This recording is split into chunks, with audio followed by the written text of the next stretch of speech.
We are going to have 3 sections within the session. We're going to have financial literacy, where we're going to look at the basics of accounting versus financial management. We're going to have a basic understanding of your annual financial statements, and then at budgeting.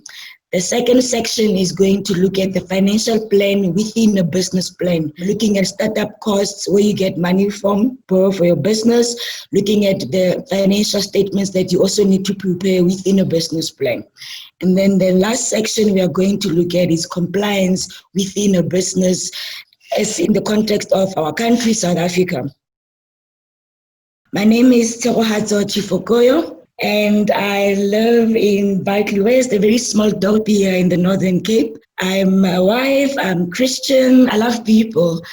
Those 3 descriptions are just who I am in basic form. And I'm an entrepreneur. I'm also a co-founder with my husband of a non-profit organization that is based in Barkley West. So at our offices, we run both the organizations, the non-profit organization. We also run a business. Our business is called Ishe Corporation. Ishe is Shona for God, and because, like I mentioned, we're Christian, so we are quite grounded people on those principles. And we run an accounting practice called BizAC, and BizAC is basically offering very, very affordable rates to non-profit organizations, cooperatives, as well as SMMEs in vulnerable communities. And for us to actually buy the franchise BizAC, it was during our entrepreneurial journey when you know that you evolve, you change, and you learn, and then you reevaluate, and then you get new plans. So we started with Ishe Corp, and then after a few years, we realized that no, we actually have a love for people, and we wanted to prioritize that. And we focused in the last 9 years solely on the nonprofit organization.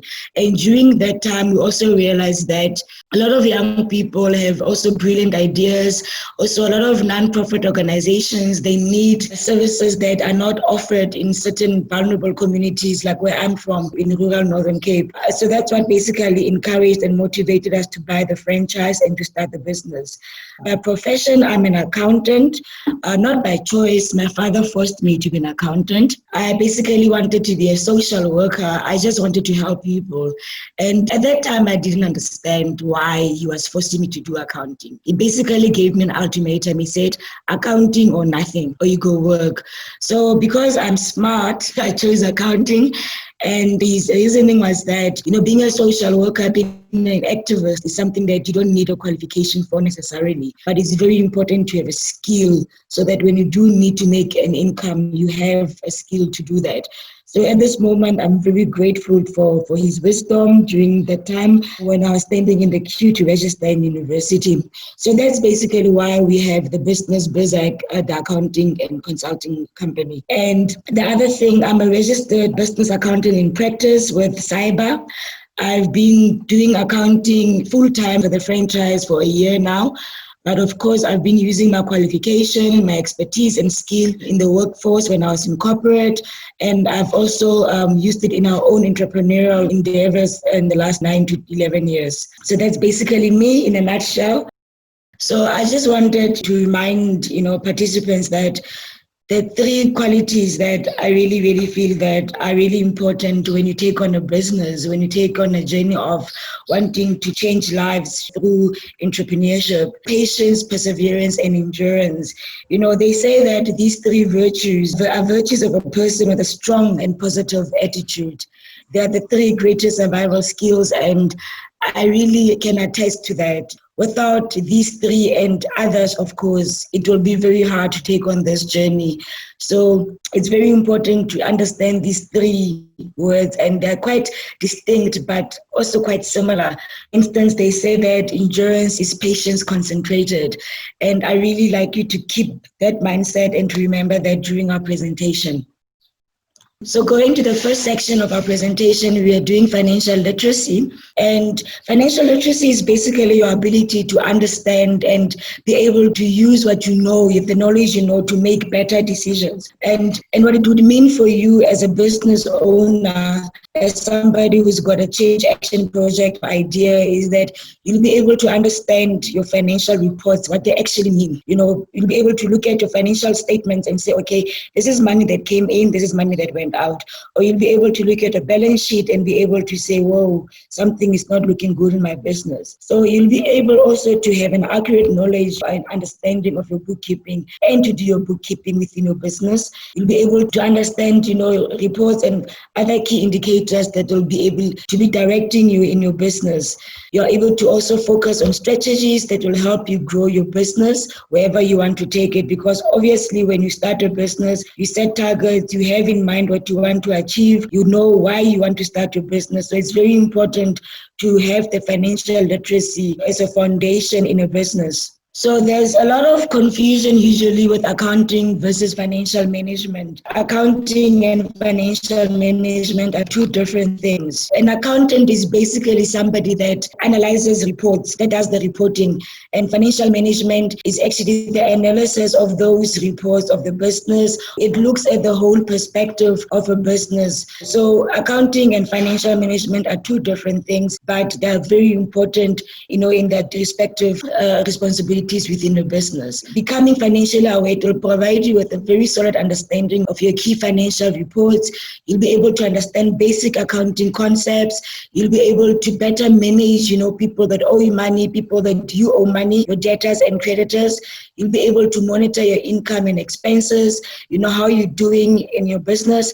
You'll be able to also save money as well. When you are financially literate, when you understand basic finances, you'll be able to make decisions that are wise to save money. Of course, I don't have to print every page. I can just save it on Google Drive. I'll save how many cents per day if I do that. So it helps you to make informed decisions for the good of your business. And of course, it will be able to assist you in identifying any possible risks and opportunities for your business. The main aim of financial management is to achieve financial objectives. And in most instances, or at all totally, it is to create or improve the financial health of the entity, the organization, or project. And it considers all factors, like I said. It takes also risks into account, and it tries to manage, and also in the same process, you're able to monitor the resources that you've invested in your business. So definitely it's very important if you're looking to get into business, if you're looking to start a social project, you need to understand that you need to be able to be a financial manager from the word go, because you really cannot get into something that is supposed to make money and you don't have a basic foundation in financial management. And of course, I don't know if you guys are aware that in South Africa, it's against the Companies Act for your business not to make money for a certain period of time. You are required to make money. So you can't start a business without having an aim to generate cash. The main aim of a business, of entrepreneurship, is to generate cash. And of course, now with social entrepreneurs, in the same sense, we also change lives. We also impact people socially and economically at the same time when we go on the journey of entrepreneurship. A budget is not part of the annual financial statements, but is a very important tool when you're managing your finances in your business.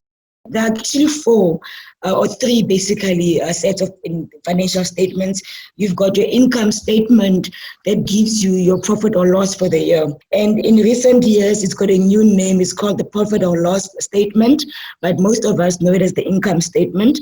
And then you've got the balance sheet.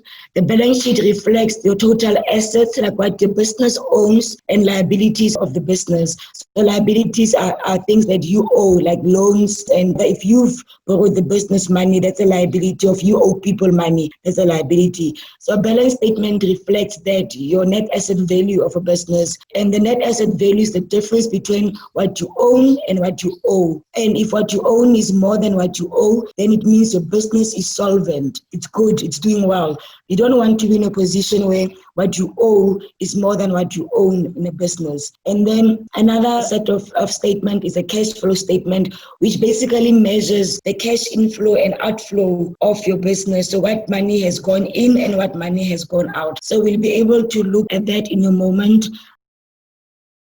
So I've got here Jack Verbit, who's basically a franchise owner, and he owns Chicken and Ribs Bazaar, right? It's a PTY limited, and this is an example, if you go down, of an income statement.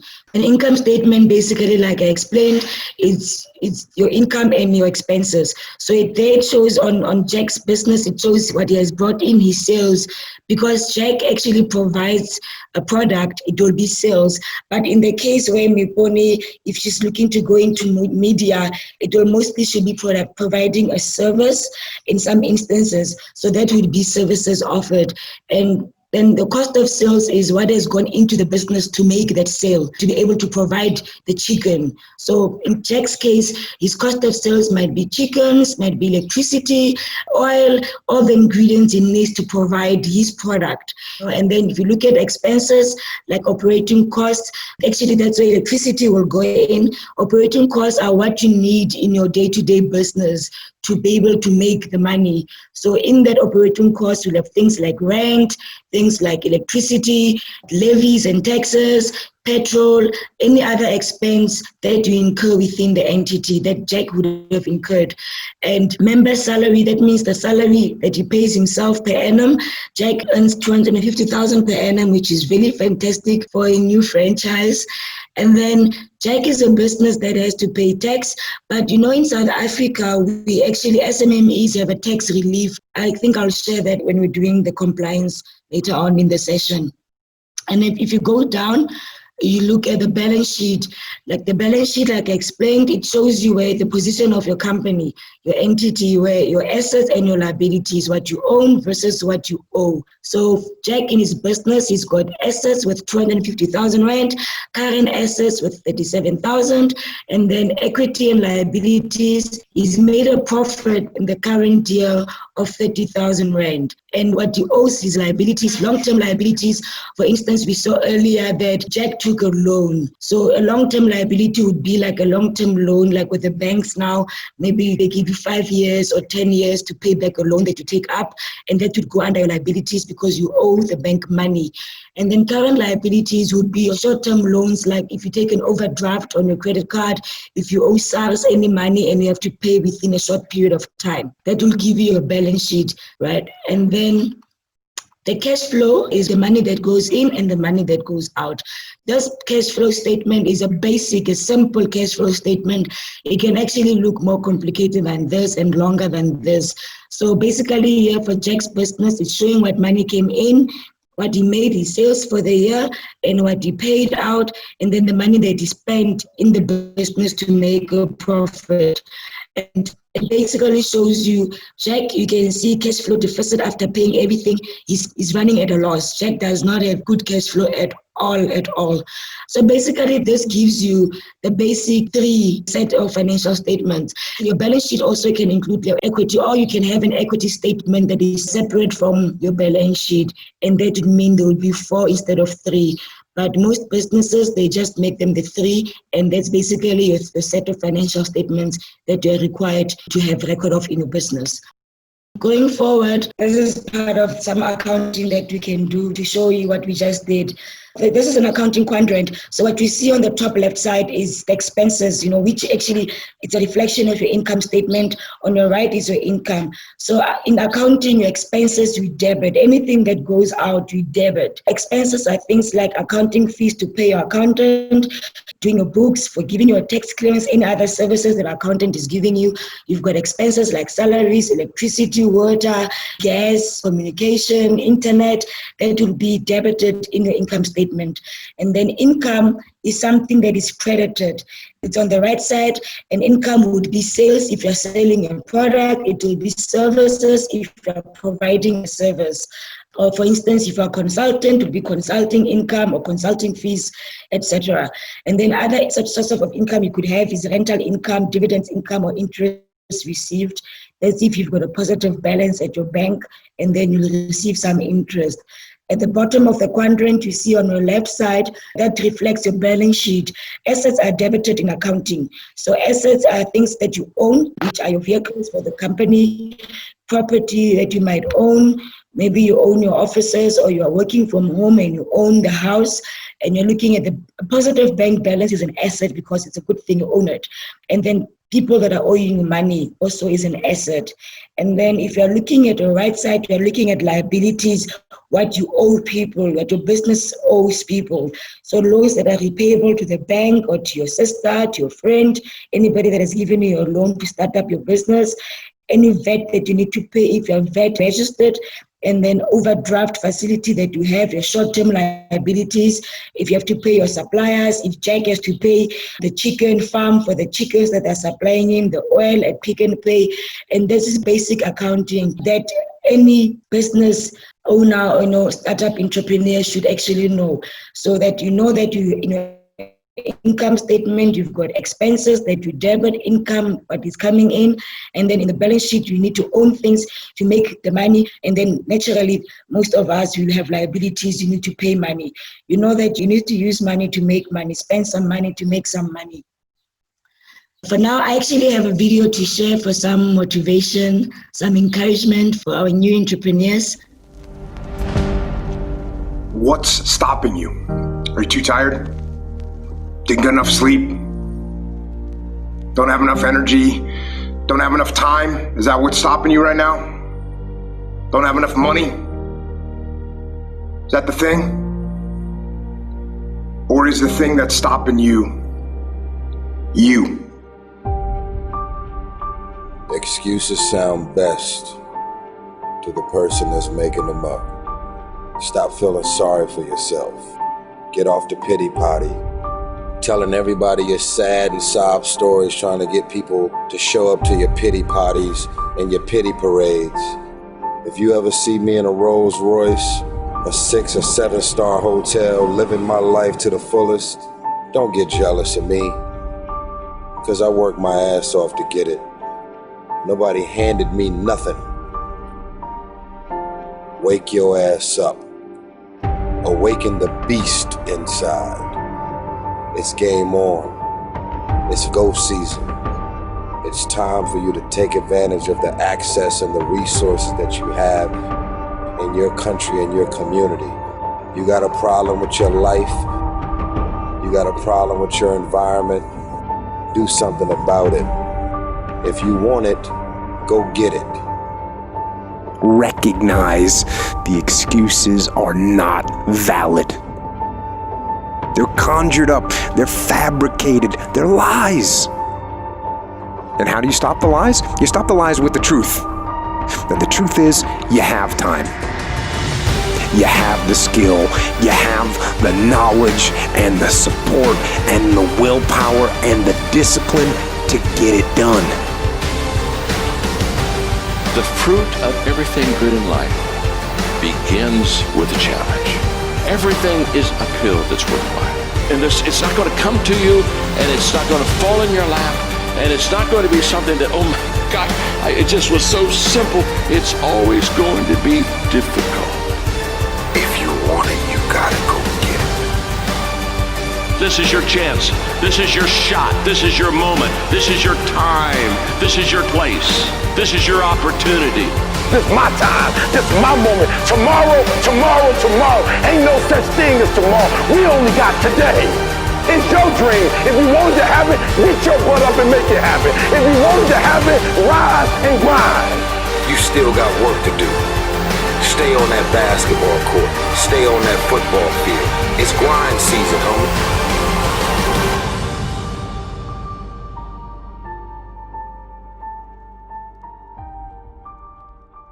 Thank you for that, for listening and watching. I think I just wanted for us to go back to what I said earlier, that when you start on this journey, like most of us, when we did our introductions, we want to make a difference. We want to make money. We want people to want to have a positive impact on people. So it's very important to realize that starting a business depends all on you. Nobody will actually get up and do the budgeting for you, will do the business plan for you. It is your responsibility, and you'll be able to get it if you realize that you have the ability to make it happen, Somebody has done it before, so can you do it this time. So remembering the three important virtues: patience, perseverance, and endurance, as we go ahead and take on our financial management literacy course. Next, we've got planning and budgeting. So budgets are very important, because in every business, you set targets, you set goals, and a budget is basically that.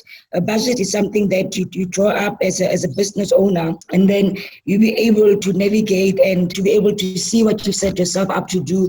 You estimate your income, your expenses, and then whilst you are running your business, you're operating your business, you are able to see if you're within budget or out of budget, and you can make different decisions. You can change certain things that you've been doing so that you can be able to make money. So budgets basically provide targets for the future, and most of the time they're used for variance analysis. So you'll see a budget, you'll see an actual versus what you've budgeted for. So a budget is something that is expected results, what you expect to achieve within a year, what you expect to sell this year, the service you expect to sell, to provide this year, versus what you actually did do. So in the course handout, I do have a template that looks at your big, hairy, audacious idea, where you set out to do a 5-year plan, where you'll be able to look at even the next 3 years up to the next 90 days to have a plan of what is your idea and what you're going to achieve, how you're going to achieve it, and what you need to achieve it. And that is provided in the course pack that Mipone will provide later. A financial plan, this is the second section of our presentation this afternoon. So a financial plan is a very, very important plan within the business plan. Like I said earlier, it's essential. It's basically what sells. In addition, after you've done your research, your marketing, whether your service or your product is needed in the marketplace, in the community, in the environment that you want to provide it in. So it's very important for you to find the financial plan for within your business. So in every business, when you execute your plan, you start with planning, you build it, you run. You go back to planning, you build and you run. So you end up going in round and round, and it's something that is continuous. It's something that doesn't stop, because we evolve, we learn, and we grow. And that's basically one of the reasons why a financial plan is important. It's something that will tell you if your business is worth going into for. And the first plan when you're doing your financial plan is you do your startup costs. How much do you need to start this new business? What do you need to buy? What do you need to look at? You need to have a very bird's eye view of what it is that is needed for you to start up your business. And if you're investing in equipment to run the business, the current market value of that asset is what you will list as a startup cost. So for instance, if in the case of Jack Rabbit, if he needs to invest in a griller to make the chicken, the current market value of that griller will be in the startup cost of what it is that you need when you put together his startup costs. And of course, if you already have an existing business, it doesn't apply for you. You go to the next step. The next step is for you to figure out your balance sheet. It shows you a picture of what you own versus what you owe, and it gives you a net asset value of your business. When you figure your balance sheet out, it will be basically that. You look at the assets that you'll have in your business, that you'll need to have for you to provide that product, to sell the chicken, what assets you need to buy. They'll definitely be listed in the balance sheet. You look at the money that you need for you to be able to run the business as well. If you're taking up a loan, like Jack Rabbit took up a loan, definitely you will need to put that in your liabilities as well, that a long-term loan from your bank will be this amount. That's how much you need to take up from the bank. If you yourself are investing as well, you also put it up as equity within the balance sheet. And then the third step that you do, you figure out your income statement. So your income statement is also known as your profit and loss statement. And when you're starting your income statement, you look at what you anticipate to make in your business. So what you expect to make, you expect to sell how many chickens within the next 12 months, 24, 36, 48 months. So in my business plan, sometimes you are required to have your projections to be up to 5 years. Some funders or some banks, they're okay with you projecting up to 3 years, but in some instances, depending on how much money that you need, they'll want you to provide up to 5 years of your income statement and your other projected financial statements. So for instance, in your income statement, we know that you include what you anticipate to make and what you anticipate to spend. And that's why it's important that when you do this, the financial plan, you would have already looked at your research, you'd have done your marketing so that you'll be able to know this information that you need to compile your income statement for your financial plan. And then the first step, you figure out your cash flow. As I said earlier, your cash flow is money that's coming in, money that's going out. So basically, this is guesswork. This is what you expect because you've done market research. You know that businesses that are in the industry that you are going into, this is how much they make. You've done that kind of research. You've spoken to people that need your product or your service. So in your cash flow, you put your expected incoming and expected outflow of money. And then the step 5 of your financial plan is you look at your current personal financial statement as well. It's very important because when you are an entrepreneur and you're starting on this journey, we need money, isn't it? And most of us don't have the money readily available. So you'll have to approach banks as such, and they will definitely look at your personal financial position. So it's very important that when you are doing this process, you also look at yourself and you know that this is my position. Am I blacklisted? Do I have some savings? Am I able to go to the bank? Do I have a good credit record? Or do I go to a family member? Do I go to a friend to access this money? Even those people, your friend, your parent, they want to understand your financial position to know, will you be able to pay back the money? So it's very important to do that. And then the step 6 of you doing your financial plan is for those who are already having existing businesses, you project new, you start doing new projections for your statements. So you look at what you've achieved in the past 3 or 5 years, and then the averages will determine your new projections for the next 3 to 5 years. In looking at your startup costs and what we've done, looking at the basic set of financial statements, sure, you ask yourself, what is the difference between an income statement and a cash flow statement? Because they're both looking at what's coming in and what's going out.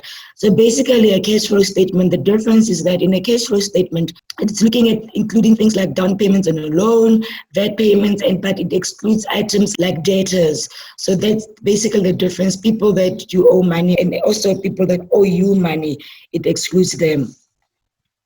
Another tool that is very important when you're doing a financial plan, in your business plan, it's very important sometimes to use, or most of the time, I would actually suggest that you do use financial ratios. Financial ratios are basically provide the business owner with a tool that will be able to measure how far you're going. Because you've set goals, you know what you want to achieve, how much money you want to make within 6 months, a year, 12 months. So it basically does that for you.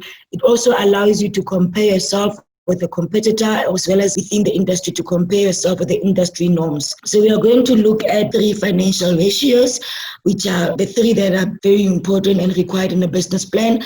And we're looking at the net profit margin. And a net profit margin is a number which basically indicates the efficiency of a company and its cost control and how you are using your cost, how you are spending money in your business versus your profit. And the formula for doing the net profit margin is your net profit over your net sales. It's very important that when you have a higher net profit margin, it shows you are efficient in your company and that you are making money if it's high. And it needs to increase. You don't want your net profit margin to reduce. And then we're looking at a current ratio. The current ratio is the liquidity ratio, which estimates the ability of a company to pay back short-term obligations or liabilities. So this ratio is also known as a cash ratio or liquidity ratio. The formula that you will use for that is you take your current assets over your current liabilities to look at that. It indicates how you are able to pay back the money that you owe to your debtors. And then the last ratio that we're going to look at is the gross profit margin. The gross profit margin is gross sales, looks at the gross sales less cost of sales to sales revenue. And it is gross profit over your revenue. And it measures how also your company controls its costs. It also looks at how your profit is increasing. So it needs to increase as well. It's something that you want to grow. You don't want it to reduce. So it's a good indication for you to check if your company is making money or not. So in some instances, you do find on the internet or from your accountant, an Excel, a spreadsheet that already calculates this for you, so that on a weekly or monthly or quarterly basis, you'll be able to look at these three ratios to look at how well your business is doing. We've come into our last section of the session, and we are looking at the compliance element of going into business. When you're looking at your business, so it is your responsibility as an entity owner, as a business owner, project owner, to ensure that the business is compliant. And it then put you at high risk, as sometimes when a business is not compliant and there are opportunities, you find that maybe you don't have a tax clearance, you are not compliant with SARS, or you find that you are not compliant with CIPC, and there's an opportunity on your table, you're unable to apply, especially when you're looking in our country for any government tenders, opportunities. You need to submit those compliance documents with your application for you to be considered for that opportunity. So it's very important as a business owner, as an entity owner, for you as an entrepreneur to understand the compliance elements of your business. It's definitely your responsibility alone if you own your business alone. So when you're looking at compliance in the country, we have CIPC. CIPC, it's basically where you register your company. There's different types of companies, of course, that you can register. You've got CCs, you've got private companies, you've got sole proprietorships, and you are required by law on the day you registered your company to provide an annual return.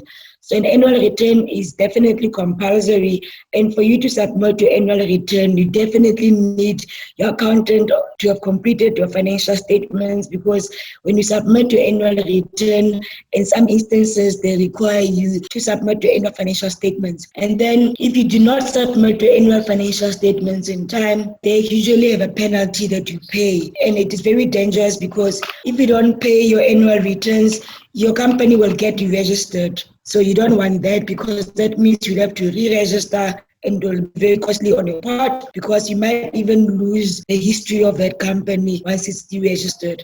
And then when it comes to SARS, every company in the country, it needs to register with SARS. So in our country, SARS is a very efficient department. You can, on e-filing, immediately register your company, and even your accountant can help you register your company. And every year you are required to submit an income tax return, as well as your pay as you earn. So every company by law submits income tax return, and again, SARS will need financial statements that are completed by a professional, an accountant that is registered with a professional body that qualifies to submit at SARS. So that's another important element of compliance as well. And then UIF, you register that, it's unemployment insurance. So that you register it with labor, although you pay to SARS. So you have to apply. Every company, as soon as you employ, you have to register your employee with UIF. So it's by law a requirement. And then another thing that I think I forgot to mention is your workman's compensation. As soon as you also employ anybody, you have to register them with workman's compensation fund. Moving along, there are certain things that every business owner has to do every day in the course of running a business. You need to keep all your expense slips if you want to be a prudent financial manager in your business. Keep all your expense slips, make some notes, because sometimes we forget. Make some notes what it was for, because sometimes you'll buy something from a shop and then you forget what you bought. You could buy stationery from a shop and it doesn't really specify there what the expense was for. So make some notes. There's no problem for you to scribble on the slip, and then you mark all slips that are paid in cash. You mark all slips that you incurred cost on your as an individual, the cost that you incurred from your own pocket. And then you also make sure that you keep these expenses separate to ensure that they're accounted for. It's very important that we allocate expenses where they belong when we do accounting, when you account for those expenses. And then very important to keep all your bank statements. So one thing that a new entrepreneur will not realize is that with our banks, for instance, you are able to access maybe up to 6 months at most of your bank statements online. And then if you don't have them, if you don't make sure that you request them every month, that service for them to email with your bank statements, they actually charge you a fee to request those bank statements. So it's very important that a business owner, every month you download the bank statements. And as well, if you have an accountant, it's very important to realize the different formats of bank statements that are important. Some accountants, they use software that they needed their bank statements to be in CSV, to be in Excel. So it's very important for you to speak to your accountant, even if by that time you need to appoint an accountant by law when you start a business anyway. So you need to make sure that your bank statements, you keep all the different formats. Otherwise, you'll incur unnecessary cost later where you have to go back to the bank and request the bank statements. And it's very important to keep all your income invoices as well. So very important to have a file that you keep for your accountant so that when she does or he does your financial statements, everything is in its place and it's where it belongs. You need to have your bank statements, invoices that you've issued, expenses that you've paid by EFT. So your proof of payments, very important to download them, keep them in a page that you pay by cash, have the receipts safe in a folder. And it's very important to also realize that your cash receipts, the ink also, it fades off. So you scan your receipts, you scan it, and then you save them on your computer, on a drive to be safe. And then all your employees, we've got the list and the salaries you've paid month on month. Any notifications you received from SARS, you have to keep also all the new asset invoices. So if you buy a laptop, you buy a car, keep the invoices, do an age analysis of your debtors and your creditors to see how long it has taken you to pay back money you owe, how long it has taken those that owe you money to pay you back. And another important element within financial management is having internal controls in your business. It's very important to have a set of processes and procedures that you follow within your business to make sure that you do things right and you are within the law as well, to protect yourself, to protect your business, to protect your customers. So internal controls basically help you to safeguard your assets, to also protect you, like I said. It ensures that financial information is accurate and it's reliable. You ensure that you are compliant with all financial and operational requirements, with the law in the country. And it also helps you to assist you in achieving your business objectives, your targets for the year. You also are able, within financial controls, to use various tools. We know that ratios are tools you use. You know that budget is a good tool to have. Like I shared earlier, that in the handout, there's the buy document where you can look at that. I also have attached in the payment sheet. So a payment sheet is basically looking at for the month or for the next 3 months, what is coming in and what is going out. So we are able to look at anticipated income and expenses for a period. There's many tools that you can use to manage your business, to ensure that you are prudent in managing your finances in your business. So in summary, we've looked at what's important for you to start your business, to keep moving in your business, the 3 virtues that I personally can attest to: patience, perseverance, and endurance, that you keep going, that sometimes you have to wait. And the one thing that you learn and you realize is that with patience, with perseverance and endurance, there's always a reward at the end of the day. So just keep pushing, don't give up, don't quit, keep going. And then we looked at financial literacy, the importance of being financially literate when you are a startup entrepreneur. It is very essential as well when you are doing your business plan, to do your financial plan in your business plan, to have financial knowledge, and it's your responsibility, not your accountant's responsibility. So I've actually even included some notes in the handout where you know what to expect from your accountant, what your accountant can do, what your accountant can do. But it is your responsibility, because you've employed your accountant to keep all the records safe, to provide your accountant with the information on time, correct information as well when you do your financial management in your business. So we also looked at the importance of planning in financial management. You plan, doing a financial plan to monitor, to achieve set targets, objectives. Also, it allows you to reevaluate your business, your financial position in your business. We also looked at the importance of compliance because by law, there are certain regulations that you're required to follow, you're required to be compliant with as a business owner. There are also industry regulations that you need to be right with in your business. There's controls that you need to make sure that your business has, processes and procedures that need to be followed, that are in place to assist you, to protect your assets, to protect your customers as well. So it's very important to realize that as much as, we think financial management is this big elephant, this big chunk of steak, that one by one you are able to look at it and to basically dissect it and to have basic understanding of finance in your business. As I've shared with instance in our business in Berzak as a franchise, the kind of services that we provide. For instance, we also provide financial workshops where we take a business owner or project owner through financial management. We assist you in being able to manage your business, and some of the courses, they're up to 3 months, 6 months, a year. So your accountant also is able to share with you how to do certain things and to share knowledge with you to assist you in keeping your records safe, etc. in your business. Thank you very much for the opportunity. Baie dankie, ngiyabonga, ke a leboga.